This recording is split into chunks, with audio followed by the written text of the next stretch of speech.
Hi everyone. In today's video, you are going to learn how to show your calendar inside the email view panel in Outlook 365 in 2026. Now, this feature lets you see your schedule while reading the emails so that you don't have to switch back and forth.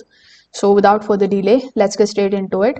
First of all, you need to open Outlook 365 in your web browser. Over here, simply hover over to the left hand side and click on the option of Inbox. In the inbox itself, click on the option of View tab here on the top. Now here, you need to look for the option of the to-do bar. You are also going to see the to-do bar here in the left hand side. So when you click on it, you can also select the option of calendar here.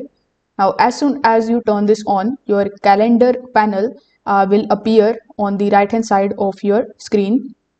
You will now see your daily appointments, the meeting names, and the reminders while reading the emails at the same time.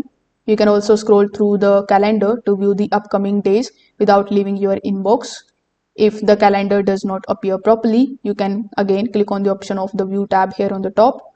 From the list, you can just simply reset the View tab as well.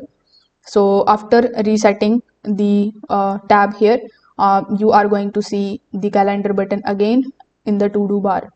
So if this video helped you out, make sure that you like this video and subscribe to the channel. Thanks for watching.